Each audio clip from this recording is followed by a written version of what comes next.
Lecture de l'épître du bienheureux apôtre Paul aux Éphésiens.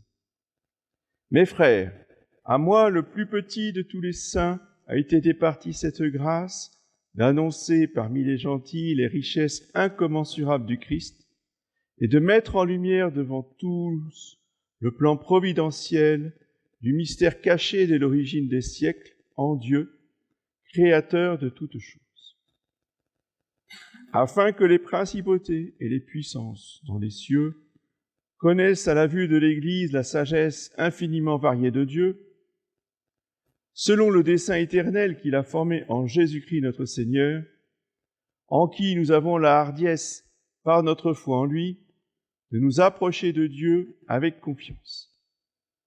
À cause de cela, je fléchis le genou devant le Père de notre Seigneur Jésus-Christ, de qui toute paternité dans les cieux et sur la terre tire son nom, pour qu'il vous donne, selon les richesses de sa gloire, d'être puissamment fortifiés par son esprit pour le progrès en vous de l'homme intérieur.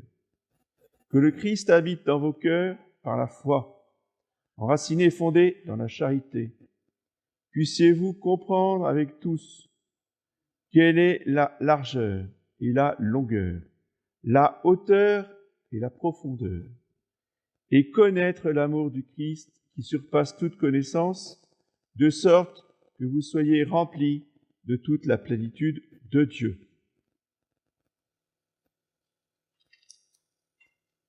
Suite du Saint-Évangile selon saint Jean. En ce temps-là, comme c'était la préparation de la Pâque, de peur que les corps ne restassent sur la croix pendant le sabbat, car ce jour de sabbat était solennel, les Juifs demandèrent à Pilate qu'on rompît les jambes des suppliciés et qu'on les enlevât. Les soldats vinrent donc et rompirent les jambes au premier, puis à l'autre qui avait été crucifié avec lui. Arrivant ensuite à Jésus, et le voyant déjà mort, ils ne lui rompirent pas les jambes, mais un des soldats lui ouvrit le côté d'un coup de lance, et il en sortit aussitôt du sang et de l'eau. Celui qui l'a vu en a rendu témoignage, et son témoignage est véridique. Il sait qu'il dit vrai, et il le dit afin que vous aussi vous croyiez, car ces choses se sont passées afin que fût accomplie la parole de l'Écriture, vous ne briserez aucun de ses os. Et ailleurs l'Écriture dit encore, ils contempleront celui qu'ils ont transpercé.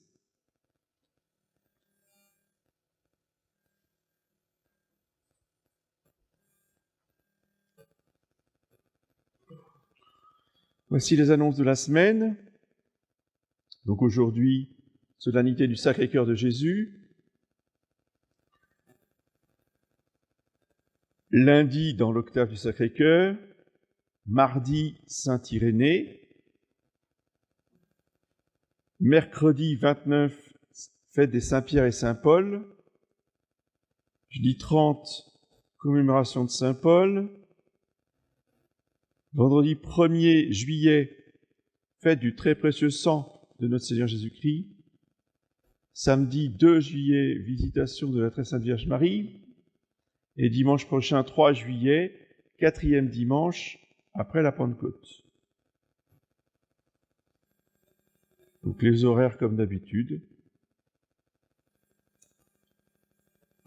Lundi, mardi, mercredi, jeudi à 9h, la messe. Vendredi, samedi à 11h. Et dimanche prochain, 9h et 11h.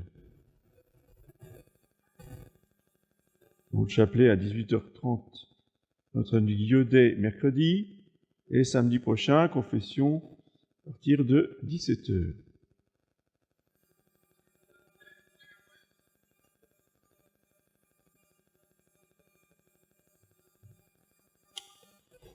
Nous avons mis sur le présentoir des exemplaires du livre du Père Matthéo, Jésus, roi d'amour, que je vous recommande chaudement à tous,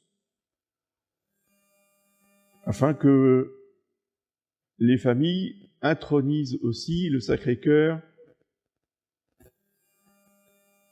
Le texte de la cérémonie est à la fin du livre, Et avant de faire cette cérémonie, eh bien, il faut rentrer dans la spiritualité, la dévotion, la vraie dévotion envers le Sacré-Cœur, telle qu'elle est décrite. Je rappelle que le Père Matteo est le grand apôtre du XXe siècle pour l'intronisation du Sacré-Cœur. L'intronisation du Sacré-Cœur, c'est lui qui l'a inventé, et il a été reçu personnellement et approuvé par le pape Pie XI, qui l'a encouragé à répandre cette intronisation dans le monde entier. Ce qui fait qu'il a prêché sur tous les continents pour développer cette dévotion au Sacré-Cœur de Jésus. Au nom du Père et du Fils et du Saint-Esprit, ainsi soit. Eh bien, chers frères, en cette grande fête, en cette octave du Sacré-Cœur, bien, il nous faut ranimer notre dévotion envers l'amour miséricordieux du Sacré-Cœur de Jésus. Et déjà, il faut replacer cette dévotion dans son contexte historique,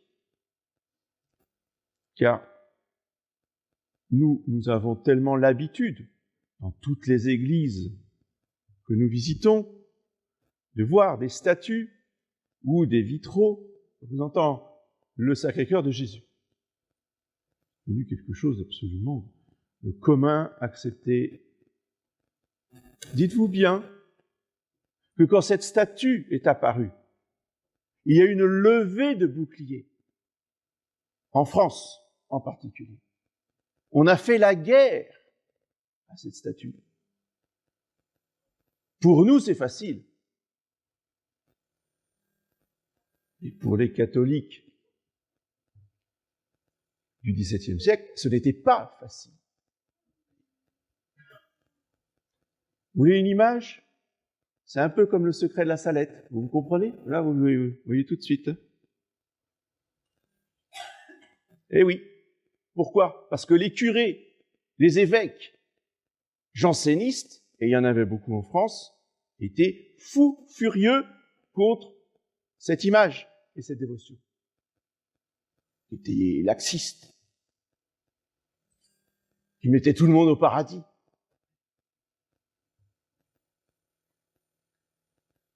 Et d'ailleurs, je préviens ceux qui reviennent depuis peu de temps à la religion,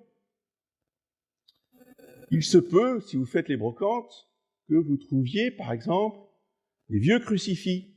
Oh, c'est des beaux crucifix très anciens, en ivoire, magnifiques, qui coûtent cher, etc. Oui, d'accord. Attention à la forme du crucifix. Parce que le crucifix catholique, il est là.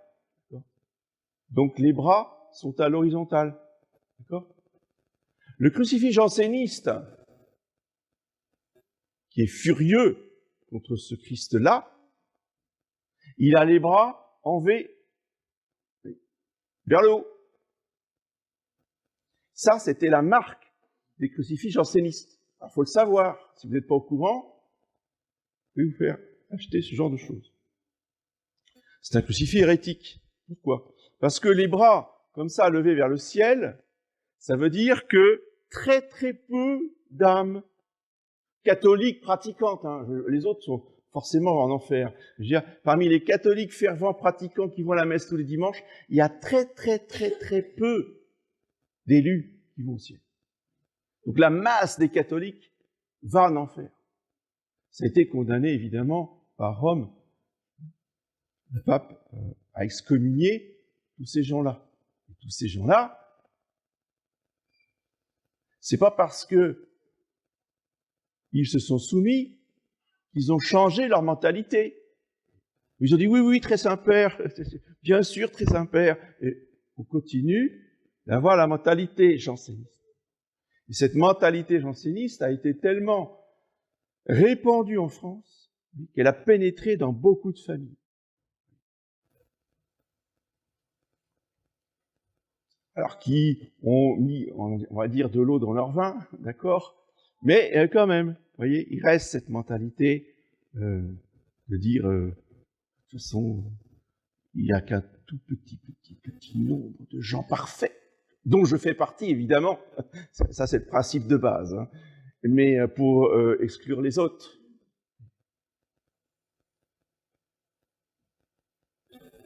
Et cette hérésie du jansénisme, c'est tout simplement ce contre quoi met en garde Jésus-Christ dans l'Évangile. Ses propres apôtres. Méfiez-vous du levain des pharisiens. On a tous en nous du levain de pharisiens. Donc du levain de jansénistes. D'accord ? Il vous faut donc être vigilants et travailler à pratiquer cette charité que nous demande le sacrifice de Jésus, tel qu'il nous en a montré l'exemple. Et s'il est arrivé au XVIIe siècle, je dis bien, pour qu'on adore, puisque le cœur de Jésus, c'est donc il est uni à la divinité, donc on adore le Sacré-Cœur de Jésus. Et il a voulu que nous fassions des images pour représenter ce cœur rempli d'amour pour les hommes. C'est parce que cette époque est l'époque de la fin du temps des nations où la charité se refroidira. Et donc, il est venu remettre de la chaleur dans ce monde glacial du XVIIe siècle.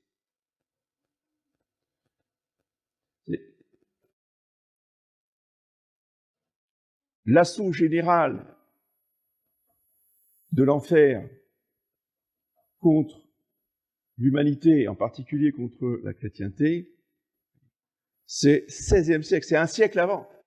Ça démarre avec Luther, qui a mis l'Europe à feu et à sang.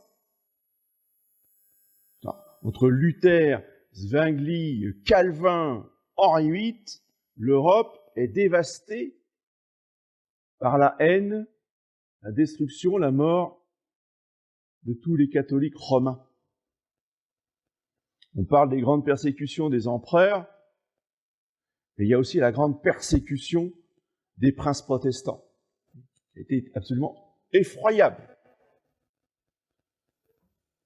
Les révolutionnaires de 1793 sont des enfants de cœur à côté. Et ça, on ne le sait pas, on l'enseigne jamais.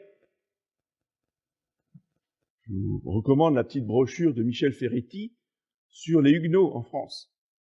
Je veux dire, les horreurs qu'ils ont pu commettre, les massacres qu'ils ont pu commettre, les révolutionnaires n'ont rien inventé du tout. Hein. Ils étaient juste à bonne école. Évidemment, on fait le silence là-dessus et on met la loupe sur la Saint-Barthélemy. Évidemment, c'est pareil.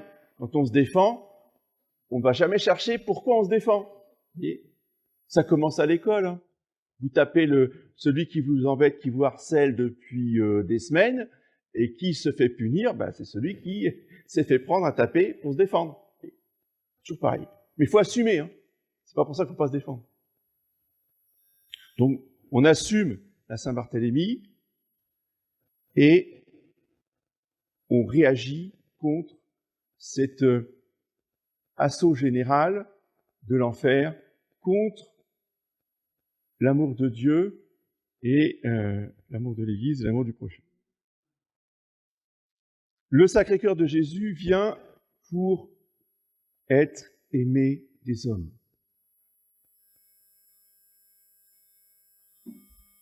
Le grand danger du ferment de pharisien, c'est le catholicisme purement, enfin attention, j'allais dire social, mais le catholicisme social, c'est autre chose. On va dire de convenance. Le catholicisme mondain, qui touche toutes les rangs de la société. Hein. Simple village d'agriculteurs, peut tomber dans le catholicisme mondain. Le monde, c'est pas simplement ceux qui sont en haut. Hein. Le monde, c'est tous, du haut en bas, qui se conforment aux principes du monde, non catholique, mais humain. En particulier, le respect humain. Et on allait à l'église parce qu'il n'était pas question de ne pas aller à l'église le dimanche. On ne divorçait pas parce que dans nos familles, on ne peut pas divorcer. Si on divorce, on est exclu du village, etc., etc. Oui. C'est pas parce qu'on veut être fidèle au commandement de Dieu, c'est parce que qu'est-ce qu'ils vont dire les autres? Et cela entraîne la tiédeur, entraîne l'indifférence, jusque dans le culte de Dieu, jusque dans le sanctuaire. Et c'est de cela dont souffre notre Seigneur. Il a tant aimé les hommes, dit-il à Sainte Marguerite Marie, qui est l'âme privilégiée, justement, du XVIIe siècle, à qui le Sacré-Cœur est apparu pour développer cette dévotion. Voici ce cœur qui a tant aimé les hommes et qui recevra en retour que de l'ingratitude, du mépris et de l'indifférence. Et ce que vient quémander le Seigneur Jésus, c'est de l'amour, de la confiance, de la reconnaissance, de la réciprocité.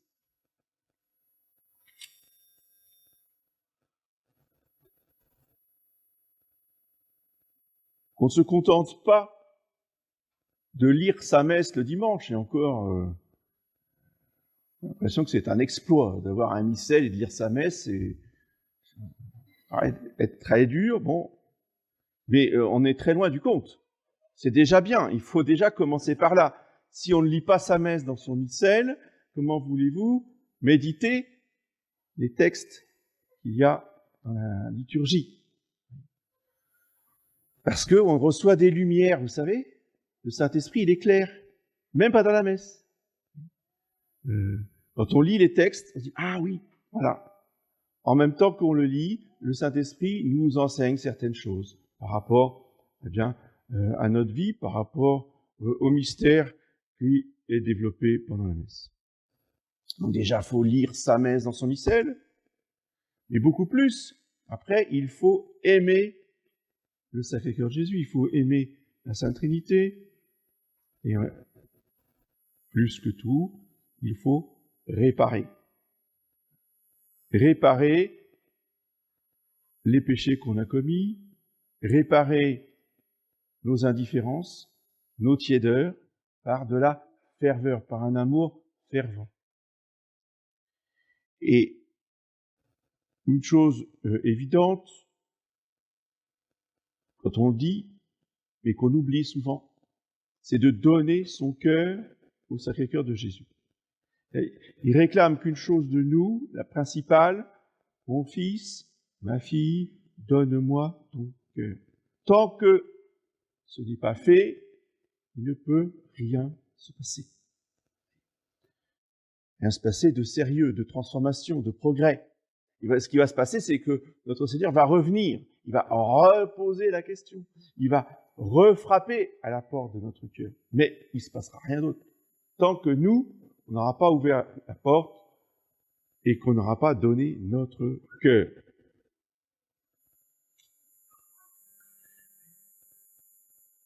Et la grande conséquence de cet amour envers l'amour miséricordieux, qui est une réponse pratique, une réponse adéquate, c'est la réparation. C'est la grande leçon que le Sacré-Cœur a donnée à Sainte Marguerite Marie. Et toutes les grandes âmes, les saintes et les saints qui ont eu cette dévotion vers le Sacré-Cœur ont tous eu cette pratique de la réparation. Réparation par la pénitence, par la prière, par le sacrifice, mais tout cela uni au précieux sang, aux saintes plaies de notre Seigneur Jésus-Christ.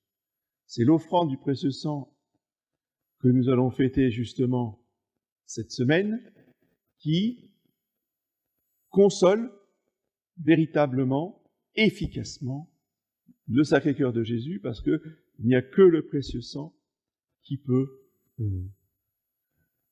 effacer les péchés et satisfaire pour les péchés. La satisfaction, c'est la réparation des péchés. Alors cette dévotion est fondée sur la confiance. La confiance, justement, que l'orgueilleux refuse à Jésus-Christ. L'orgueilleux va mettre des limites au pardon de Jésus-Christ. L'orgueilleux va mettre ses conditions à lui pour la miséricorde de Jésus. C'est-à-dire que Jésus peut pardonner telle et telle chose, oui, mais ça, c'est pas possible. L'orgueilleux, le pharisien, va considérer en même temps que on ne peut pas mélanger les justes et les pécheurs. Il se croit déjà au ciel, il voudrait être déjà au ciel. Donc il faut être contre juste. Et s'il y a un pécheur qui arrive, on se scandalise, vous voyez. Attitude de Simon. Mais si cet homme-là, il était Dieu comme il le prétend, donc Dieu il sait tout, il saurait qui c'est cette femme qui vient lui embrasser les pieds. C'est une prostituée dans toute la ville. Tout le monde la connaît. On va pas dire qu'il la connaît pas. Et il se laisse embrasser les pieds par cette femme-là. Puis vous avez vu comment elle est.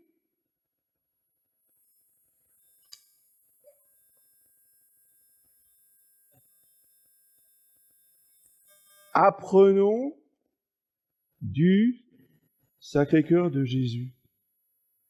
Comment? Eh bien, on doit être avec les pécheurs. Il ne veut pas dire du tout qu'il faille être complice, qu'il faille effectivement tout accepter.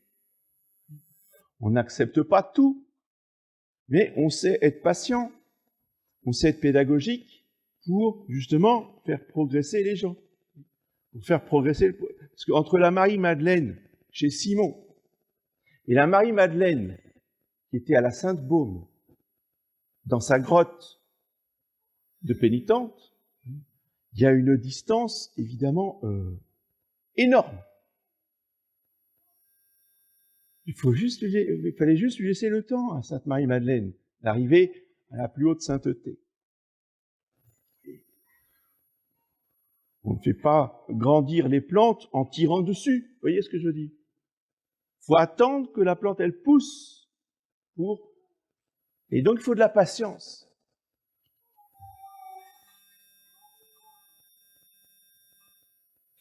Certains ici sont venus me donner des ultimatums. Faire ceci, faire cela avec telle personne, sinon on s'en va. Et ça, régulièrement, j'en ai, enfin, pas tout le temps, mais régulièrement. J'en ai eu au tout début, il y a 20 ans, quand j'ai ouvert la chapelle, j'ai eu le droit à ça aussi. Et j'en ai eu il n'y a pas très longtemps. Donc, ces personnes-là, c'est direct, si vous voulez partir, vous partez. Vous n'allez pas imposer vos lois. Des Simons, c'était des Simons. Et il est hors de question que les Simons fassent la loi.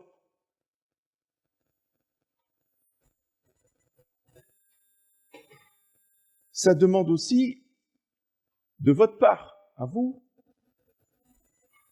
en ayant médité cette miséricorde et cette pédagogie et cette patience du Seigneur Jésus, que vous-même, vous ayez et vous pratiquiez cette patience, cette charité envers ceux qui, pleins de bonne volonté, viennent pour découvrir et aimer le Seigneur Jésus. Ça ne se fait pas en 3 semaines.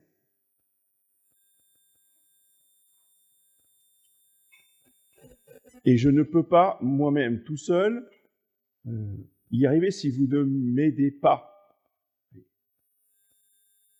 Parce que c'est bien d'avoir des projets communs.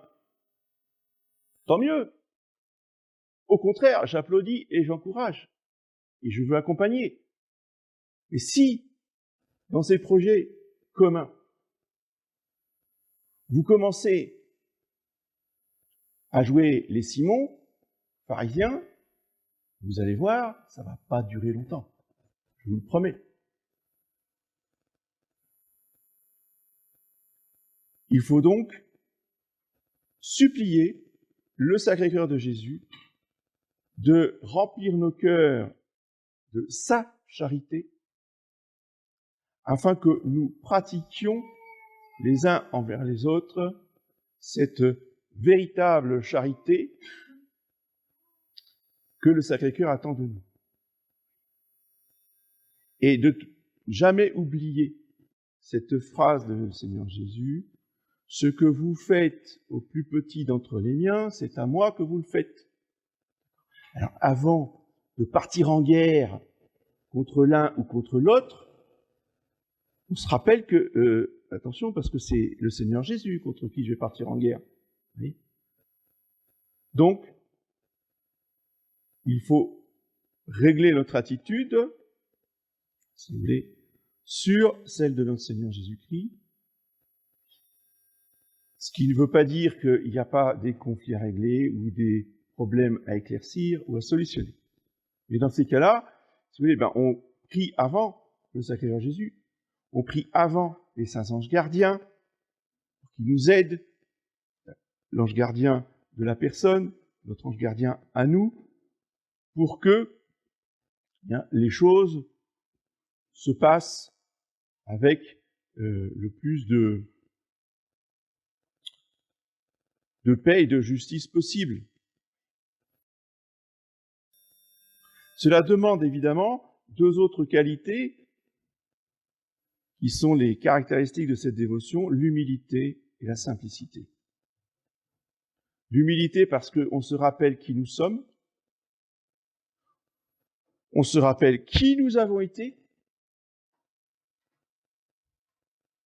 et on se rappelle la miséricorde de Dieu envers nous-mêmes, pour être aussi miséricordieux envers les autres. Et enfin, la dévotion au Sacré-Cœur, c'est le saint abandon dans le gouvernement de son amour miséricordieux. Jésus-Christ, c'est le roi d'amour, comme le titre du livre du Père Matthéo, Jésus, roi d'amour. Il est roi, il gouverne. Et c'est un gouvernement d'amour, c'est un gouvernement de miséricorde, c'est un gouvernement de bonté et de bienveillance. Et donc, c'est lui qui gouverne. Ce n'est pas nous. Il faut arrêter de vouloir gérer dans les millimètres,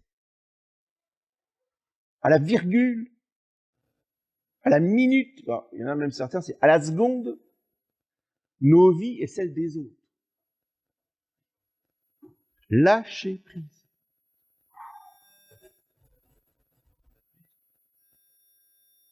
Il y a plein de choses qui ne nous plaisent pas dans les événements, dans le prochain. Quand ça ne nous plaît pas, sachons prononcer ce que nous disons 150 fois par jour, ainsi soit-il. C'est-à-dire quoi ? Qu'il en soit ainsi. Je ne peux pas le changer. Ainsi soit-il. Et là, eh bien, nous allons trouver la paix, qui sera le fruit.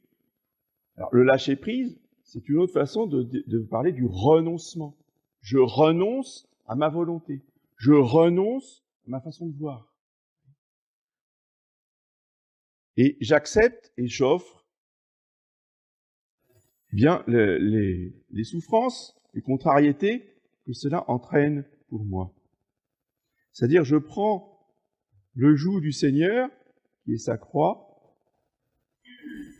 et je vais trouver le repos de mon âme. Le repos, la sérénité, la paix, le calme spirituel, c'est le fruit du renoncement à notre volonté propre, à nos points de vue personnels, pour, accepter ce qu'il est possible de faire. Ah, parce que, alors, des théories, on en a. Ah, les théories, on en a plein. Sauf que, on ne peut pas forcément les réaliser toutes dans les détails. Oui, mais ça doit être comme ça. Ah oui. Ben, si ça doit être comme ça, vous allez voir, vous allez vous briser sur la réalité. Parce que même le Seigneur Jésus, il tient compte de la réalité. Il tient compte de notre mentalité. Il tient compte de nos résistances. Il ne va pas contre. Il ne nous violente pas. Parce que sinon, qu'est-ce qu'il ferait? Il ne frappera pas à la porte de notre cœur. Il est Dieu. Donc qu'est-ce qu'on fait? J'arrive, j'ouvre la porte et je rentre. Mets-toi à genoux et adore-moi. Et en soi, il aurait le droit de le faire, puisqu'il est Dieu. D'accord? Nous, c'est ce qu'on fait. On va chez les autres, et puis on dit c'est comme ça, c'est pas bien, c'est comme ça qu'il faudrait faire, et pourquoi elle fait ça, et pourquoi il dit ça. Ça, c'est nous, ça. Pour juger le prochain, on est les champions. Quand le prochain fait pas comme nous on fait, c'est forcément mal. Le Seigneur Jésus, lui, n'est pas comme ça du tout. Il vient, il frappe à la porte, et il attend qu'on ouvre. Est-ce que tu veux bien de moi? Et tant qu'on n'ouvre pas la porte, parce qu'on a bien d'autres choses à faire à l'intérieur, on a plein de choses à penser, on a des projets à organiser, le Seigneur Jésus, il attend. Il ne force pas la porte, alors qu'il en aurait le droit. Nous n'en avons pas le droit, mais on le fait quand même. On fait ça toute la journée. On juge les autres. Et on leur impose des choses, comme nous, on le pense. Et c'est ça qu'il faut changer, c'est ça qu'il faut demander comme grâce au Seigneur de Jésus, qu'il change nos cœurs, qu'il change nos intentions, nos pensées à l'image des siennes, pour que l'on puisse créer des projets en commun dans son esprit à lui et pas dans notre esprit à nous. Sinon, ça ne peut pas fonctionner. Et chacun se renfermera sur lui-même, sur sa famille, c'est moi, ma femme et mes enfants, et puis les autres, je veux pas en entendre parler, parce qu'ils sont pas d'accord avec moi. Très bien, d'accord, ça va pas durer ça. C'est-à-dire, si vous continuez comme ça, je vous préviens, c'est mon rôle de prêtre, ça va pas durer. À un moment donné, vous partirez pour X raisons. Ça peut être n'importe laquelle. Sur les pots de banane, le démon, il y en a plein. Donc, il a tout un tas d'artifices à sa disposition. Et vous ne serez plus là. C'est sûr. Si nous ne faisons pas un effort, et si nous ne demandons pas la grâce de renoncer à nous-mêmes, c'est la première étape. Il ne s'agit pas de vouloir être martyr, porter la croix de Jésus tous les jours. Si tu n'as pas renoncé à toi-même, tu n'y arriveras jamais. C'est la condition première et primordiale. Eh bien, demandons au Sacré-Cœur de Jésus, vraiment concrètement, en faisant un bon examen de conscience, de développer cette charité dans nos cœurs, de lui ouvrir notre cœur, de lui donner notre cœur. Et ensuite de pratiquer cette charité envers le prochain, justement quand on n'est pas d'accord, justement quand on a des points de vue différents, justement quand on est contrarié, voire humilié, parce que ça peut arriver aussi. Et là, on n'est pas dans la charité charismatique de tout le monde s'embrasse parce que tout le monde s'aime. Non, c'est pas ça l'amour. C'est pas ça l'amour. C'est pas qu'on s'entende tous et on pense tous pareil, puis on voit tous les choses de la même façon. Ça, c'est pure illusion. C'est pas l'amour. L'amour, c'est justement de souffrir, de porter, comme dit saint Paul, le fardeau des uns des autres, et de souffrir les uns par les autres. Vous voyez bien comment ça se passe déjà dans un couple. S'il y a quelqu'un qu'on aime plus au monde, c'est bien sa femme, c'est bien son mari, et pourtant, Dieu sait si certains jours, c'est pas facile, il faut le supporter, il faut la supporter. Bien, c'est pareil pour le prochain. Et c'est encore plus difficile puisqu'on est lié à rien avec le prochain. On s'est pas engagé devant Dieu à être fidèle au prochain. Sa femme ou son mari, oui, mais pas les autres. Donc c'est vrai qu'on se sent beaucoup plus distant, c'est sûr.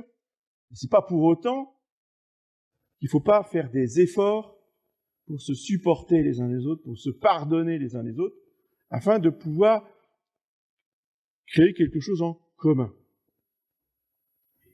Et c'est pas parce que nous sommes catholiques, traditionnalistes, nonunacum, patati patata, que forcément, ce qu'on va faire, ça va marcher. Et... Ah, mais on a tant prié, on a fait tant de neuvaines. Bah oui, mais vous avez vu comment vous agissez? Si vous agissez comme ça entre vous, vous pouvez faire 3000 neuvaines. Ça ne fonctionnera pas. Le Seigneur Jésus ne fera pas les choses à notre place. Voilà, donc vous avez les clés. Moi, je vous donne les clés. Je suis comme un serrurier. Je vous donne les clés, je vous dis comment ça fonctionne. Après, ça dépend de vous. Les clés, c'est vous qui allez ouvrir les portes. Commencez par la porte de votre cœur. Ouvrir votre cœur. Mon fils, donne-moi ton cœur. Ça, c'est une clé fondamentale. C'est la première des clés qu'il faut utiliser. Puis après, il y a toutes les autres. Et c'est pas moi qui vais les faire. Hein. C'est pas moi qui vais faire le travail. C'est vous. Moi, je vous donne les clés. Et si on échoue, eh bien, on n'aura qu'à s'en prendre à nous-mêmes, mes chers frères. Et pas accuser l'administration, ceci, cela, les francs-maçons, encore eux. Non, il n'y a pas besoin des francs-maçons. On fait le travail tout seul. Donc, le règne de Sacré-Cœur de Jésus, ça commence dans notre cœur, ça commence dans notre famille, ça commence dans notre chapelle. Avant de vouloir un roi en France, commençons déjà par mettre un roi dans nos familles et dans notre chapelle. Et là, on aura déjà bien avancé. Au nom du Père et du Fils et du Saint-Esprit.